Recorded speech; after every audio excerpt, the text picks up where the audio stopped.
Hi everyone, welcome back to another episode of Toon Shading Secrets for Octane Blender.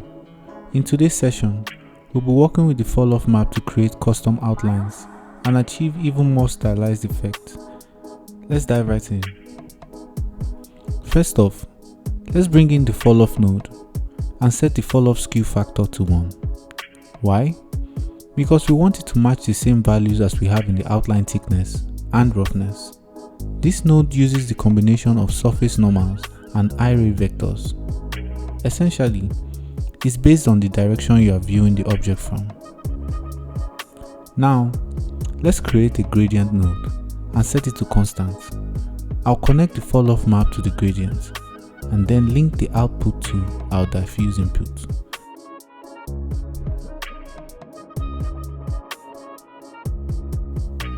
As I move the gradient sliders, you can see the same effect as you are using the outline thickness directly, since they both rely on the same normal and eye-ray calculations.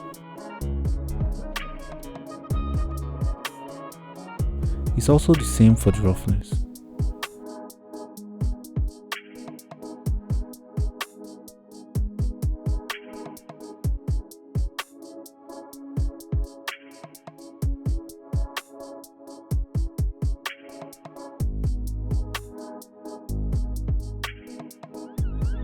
Next, let's flip the color ramp to invert the effect.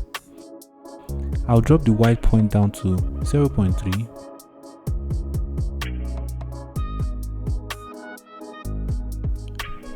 This creates an alternating outline.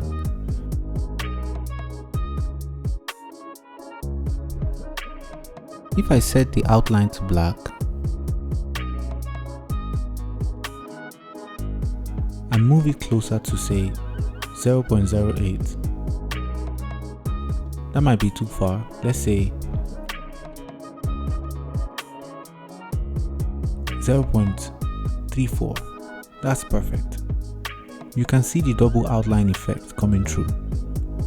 It has this cool, metallic, glossy vibe, even though there's no roughness in play.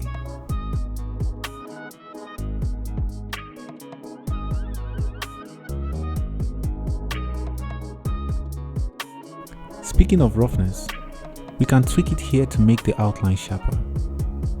This is a great way to control how crisp or smooth your edges appear. Miles?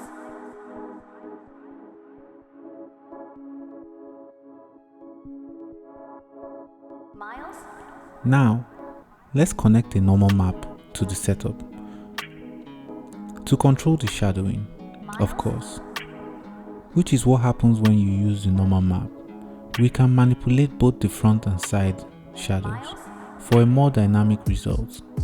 This adds depth and complexity compared to a simple flat shading style like I showed you previously.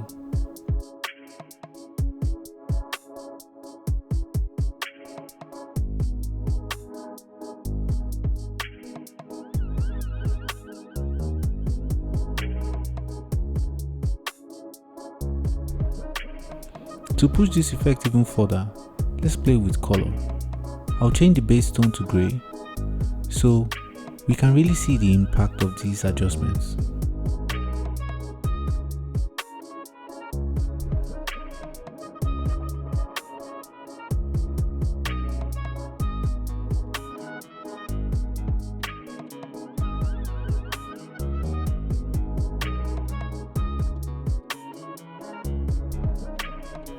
Lowering the world lighting to black also enhances the contrast.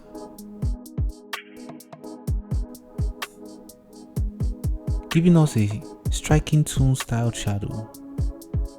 Another trick, you can adjust the Toon shadow ambience for different lighting variations.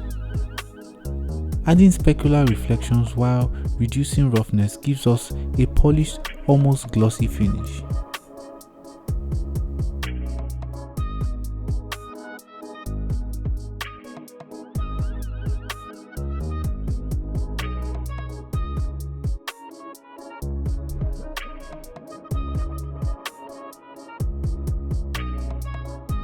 You're probably wondering what else you can do with the Falloff map.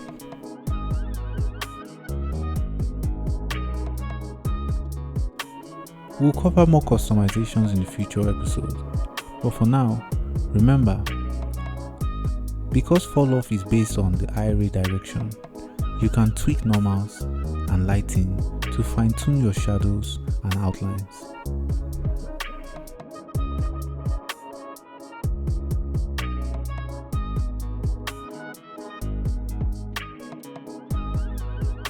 Do you want even more control?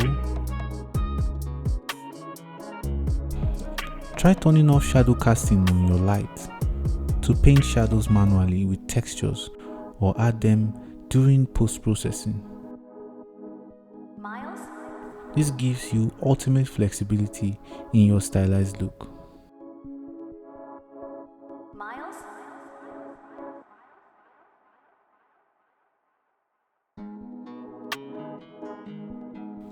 And that's all for today.